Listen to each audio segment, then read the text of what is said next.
Hello out there, YouTube. Welcome to the OK Good Review channel.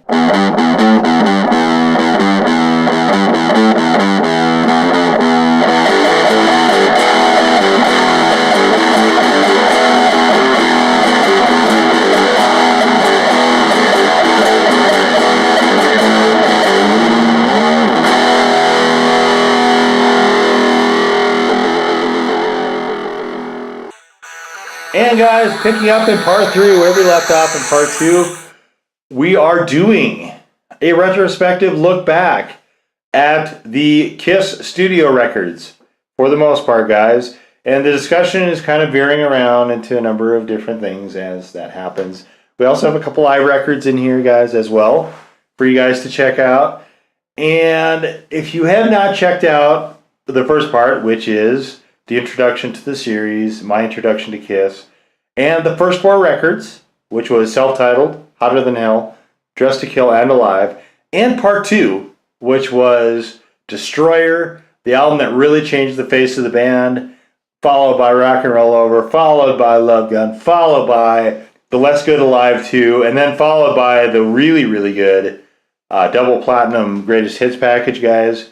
Definitely go back and check out those videos. This is meant to be progressive, guys. Think of this as a Lego series, guys, where they all build on each other. Right now, we're at the halfway point. The halfway point as far as this series, it'll be a 5-part series, guys. And what we have now is 78. 78 was a really interesting year. 78 was when they had 4 solo albums coming out, guys, on the heels of double platinum. And here they are. So, and I'm assuming they had the same artist do all these. I don't know who that is exactly, but so we have Gene Simmons here, and of course he's got the blood and all that stuff. Let's see if we can, oh, there's no credits in this. All right, forget that. Okay, let's try Ace Frehley's. And no credits in Ace Frehley's. All right, let's try Peter Criss's. So Peter Criss is the only one I have in the remaster series, just because I never had it before. There's this really cool little bio thing here in this, guys, which it's neat. They have that in all the remasters where it kind of talks about their place in the retrospective thing, and it's cool. I like that, guys, a lot. I wish all of them had that. Let's just see if we can find. Okay, guys. So we don't have any. I don't know who did this album art, guys. I wonder if it's in this book. It probably is. Who did all the album artwork? The book that kind of launched this whole series. Let's see. Maybe it's in Peter Criss's. We have the other ones. I don't think I've ever actually opened this. Let's see here, guys. Do we have... Oh, cover painting. Eraldo Carugati. So, guys, I'm assuming he did all of them. I don't know if he did or not. I'm assuming he did. It would seem to make sense because they all have a similar tone to them. Let's see what's in here. This is the first time I've ever actually opened this. Oh, what is this? Part 3 of the 4-part Kiss mural. What is this?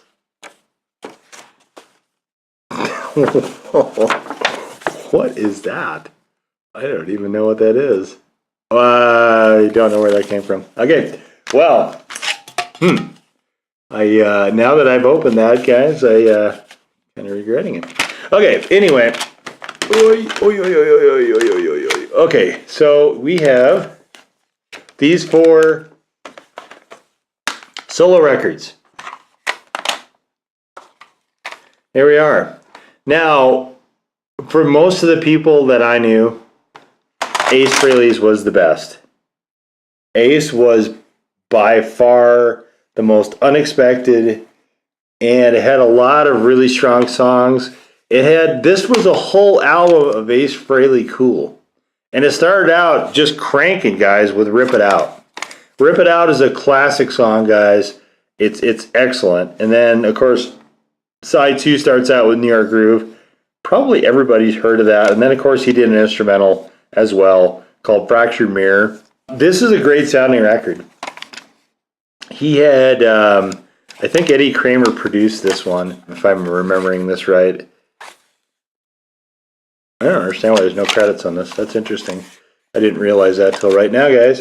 I believe Eddie Kramer was the one that produced this record, and it sounds great. It's a really good sounding record. A lot of fun. This one's got a little. It's a guitarist record. I mean, it definitely sounds like you would expect a guitarist record to sound. Maybe not a whole ton of emphasis on the vocals, but they're serviceable. I mean, they're pretty strong. This one wound up with the only hit single off of all four of them, and that was, of course, New York Groove. This one is a very energetic sounding record. This one is a bit uneven, though, guys, as a record, and now listening to it some years removed. It's about 36 minutes, which is the second longest of the solo records. And I would say that, yeah, that's a good record. It's definitely one of those guys that if you were an aspiring guitarist and Ace was the Minister of Cool, it's something you kind of have to have. The solo records, man, here's the question: are any of them must? Like, are any of them must-haves? And I'm leaning towards yes with Aces. We'll get to that. Let me think about this. Let me think about it, guys. We'll get to this at the end. Here we have Peter Criss's. Peter Criss's is 34 minutes. And I remember, guys, we used to, in some partying days I might have done in my past, guys, we used to throw this record on because it was getting no love. Hardly anyone I knew even had this record, guys. And so this guy, he's like, hey, I'm going to be edgy. I'm going to be, this R&B. And Peter Criss is, man, he's like, undersold and all this kind of nonsense. So he put this on. We would fall asleep to this. We'd fall asleep to this. So I heard it, but I never heard it, guys, until I actually bought this CD. And then I listened to it once or twice and went, yep, it was a good decision for me not to buy this because it's not a very good record. We've got the kind of sugar Papa likes. Sounds a lot like Easy Livin'. A lot like a song called Easy Livin'. This is the last one I got. The songs honestly are weak. And, Peter Criss had an okay voice, but he needed a certain song, and he kind of had to write to his voice. Most of these are not that.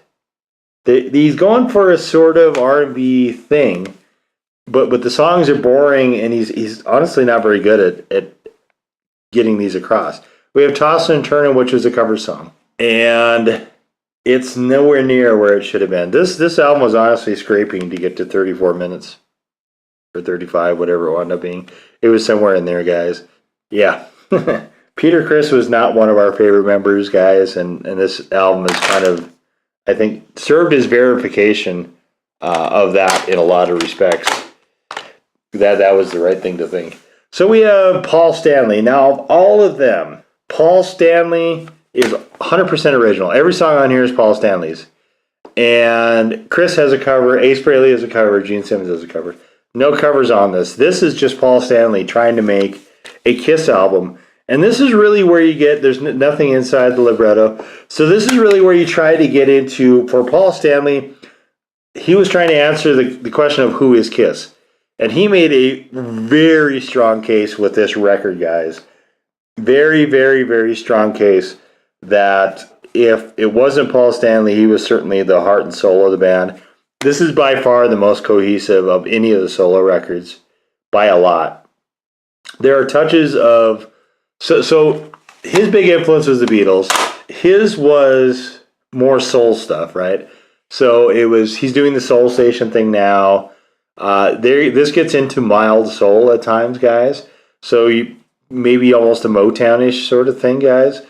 And that's clearly where Paul Stanley's heart and head lay as far as his developing basis. He showed far and away that he is easily the best singer in the band. Not that there was a lot of doubt for that, but some of these songs, guys, are very, very. They could play them live. Like, some of these songs are very, very well developed. This record stands up well. Honestly, it stands up better than even some of the earlier Kiss albums. So take from that, guys, what you will. But this was, I think, if I had to pick one single favorite, it probably would be Paul Stanley's. This is a very, very excellent solo record. This one, wow. I mean, where do you even begin to start with this one? He covered a couple songs. One of them was a Kiss song, which was the one that was on Rock and Roll Over, the See You in Your Dreams track. And he did not, maybe it was more what he wanted. It certainly was not a better version of it. The Kiss was a lot better. Gene really pushed himself vocally, I will say that. Gene was by far, this is the most diverse, the most experimental record of all of them. And Gene is just everywhere. Like, he's very clearly trying to show that the Demon is a character only. And the actual Gene Simmons, despite all this makeup on here, the actual Gene Simmons is everywhere. The Beatles are just all over this record, guys. And of course his cover, he does When You Wish Upon a Star. Is it a great version? If you're a Kiss true believer, yes. If you're not, maybe less so. There's classical influences on here. There's doo-wop. I mean, this thing is just all over the place. And when you do that, some of the songs, as you guys might expect, are great. And some of the songs,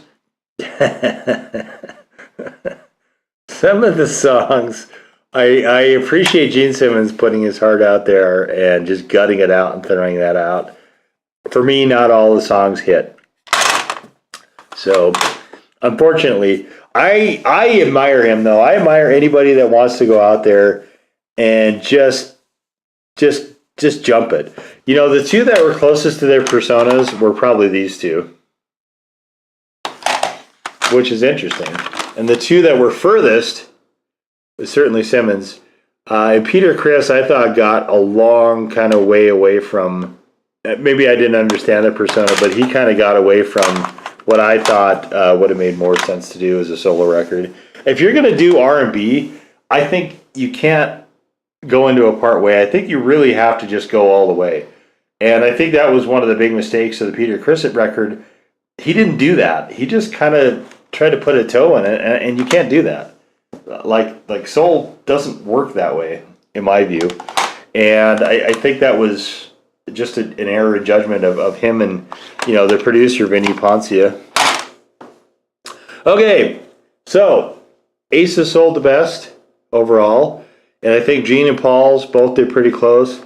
This one did poorly. This one held up the best. Like I said, even better than some of the Kiss records. Certainly the most cohesive. This is the most diverse. This is the most surprising. This is, honestly, guys, probably the most disappointing. So, and we'll round these up at the end here, guys. We'll round these up at the end. From there, this, I think, really disrupted the band doing this, though. And it got to be, I think, an ego thing. Ace was not ever going to be competition for Paul and Gene, right? He never was. Ace Frehley, he had this thing that just came out of nowhere, but the core of the band was not, Ace Frehley was never the core of the band. And you had this guy who got nothing going with this solo record, but who I think felt like he had a much more prominent part than he was certainly given, and it was starting to slide. So I think he had a really huge ego thing starting to just come crashing in with these solo records, especially because his just flatlined. I mean, it did very, very, very poorly. And that's kind of, I think, when Peter Criss checked out, because the subsequent album, Dynasty, he is on very, very, very little. Now, he got injured. Peter Criss also had the misfortune of being injured prior to this record coming out. So he didn't wind up recording a lot of this. A lot of this is Anton Fig. But I think the acrimony was really set for a lot of that, guys, with that. So this one is the so-called beginning of the disco records. You didn't see a lot of the solo albums launching from this. I mean, this was pretty much, a lot of it's back to business. You did see 2000 Man, a Rolling Stones song. You got Sure Know Something. So side one is actually pretty strong. The Dirty Livin' song, Peter, that's what really demonstrates my point, guys. You give Peter Criss the right song, even Hooligan. Dirty Livin' and even Hooligan off Love Gun, you give him the right song, and that guy does well with it. You give him not the right song, and that guy, it gets all busted up.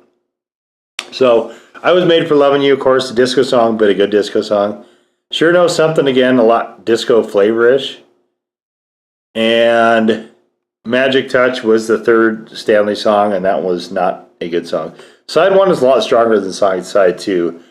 Charisma is, again, sort of almost a take on Do You Love Me or Is It My Body from Alice Cooper even. And we have 2000 Man, a really good song that Ace did well with. We have Hard Times, not a good song. We have X-Rays, not a good song. Charisma is not a good song. The Gene songs on this were weak, honestly, guys. And then we had Save Your Love. Save Your Love was one of the best songs. It almost could have gone an Ace's solo record. It's very reminiscent of that flavor. But Save Your Love is one of the, in my view, I always thought it was one of the best songs Kiss did. Listening to it again, you can see that there's some acrimony. Simmons and Stanley again sound very bored on another Ace chorus for that song, which is unfortunate. Towards the later part, they get a lot more energetic into it, but the early parts of the song, it's almost like they're asleep. They're just kind of droning along. I Was Made for Loving You, I think, was trying to really capture the New York groove, where that went, and I think that's why Ace had more vocals on this than Gene did. Ace had 3, Paul had 3, Gene had 2, and Peter Criss only had 1. So, guys, that was kind of an interesting dynamic and change from some of the earlier records. Again, first half, pretty strong. It ends strong, but a lot of these, it's almost half an album, guys, honestly. And then we had this thing, Back to Kiss and comic books. Obviously, a pretty heavy Gene influence here. This is actually one of the coolest covers I think they did as well. It's not, honestly, I mean, we can't compare it to Ken Kelly, but it would certainly take its place right up there with Psycho Circus or Dynasty or Creatures of the Night as just a cool album cover. And the album, well, we're still in the disco years, guys, with this record. And as far as this album goes, we had 3 Ace vocals, 0 for Peter. In fact, Peter was not on this record at all. And this was the last record Peter was on with the band. Peter is gone from this point. And again, we have, I believe it was Anton Fig that was on this record. We have 3 vocals from Gene, 5 from Paul. And the ones from Gene are all odd. They're odd songs.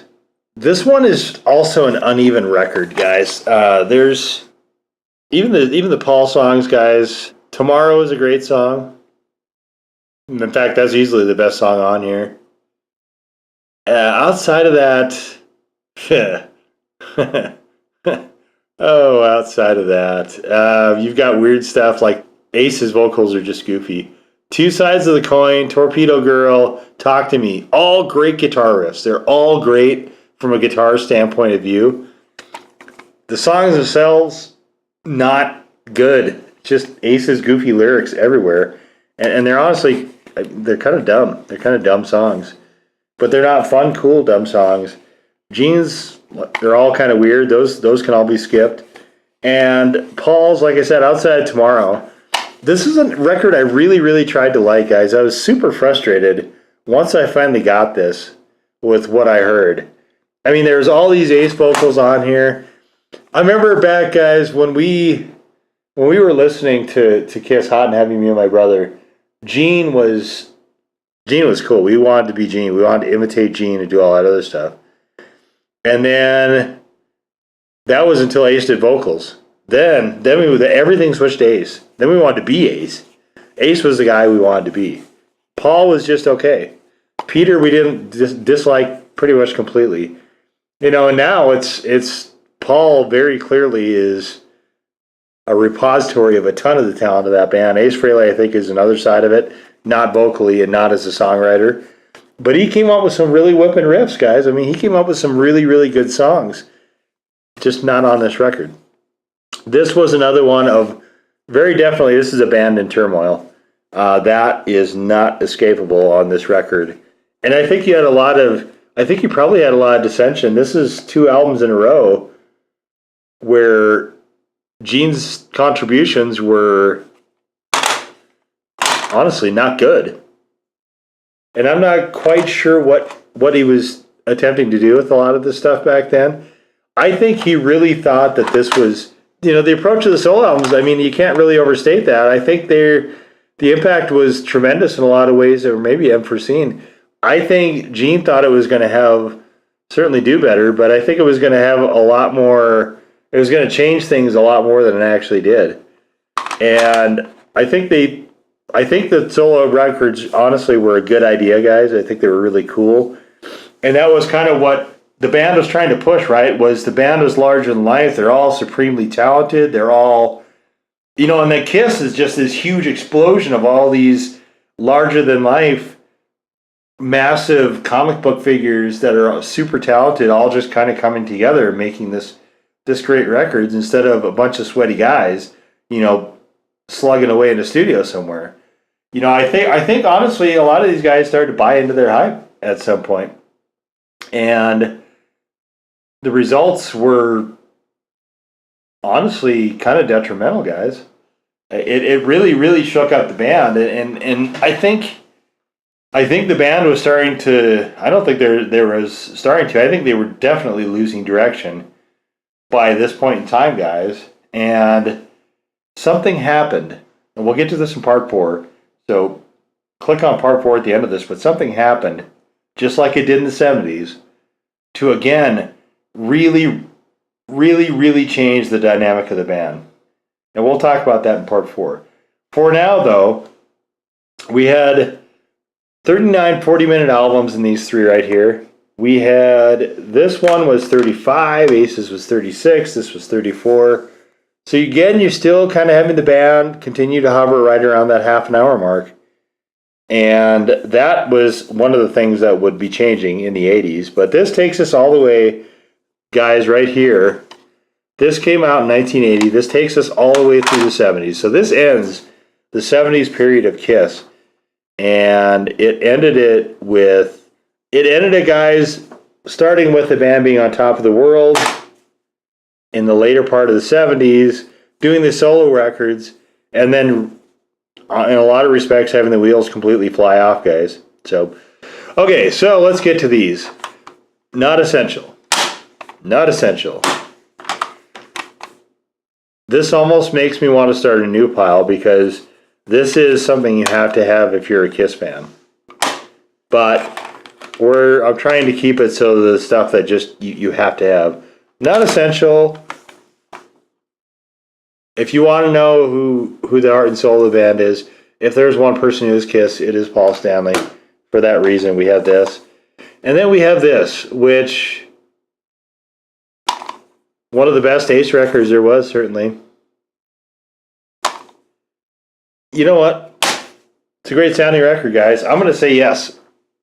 Or to borrow one of Kiss's other songs, I'm going to say yeah. Yeah. That'll be coming up, guys, in future videos as well. So, guys, that's going to wrap this up for part 3, guys. Be sure to stay for part 4 coming up next.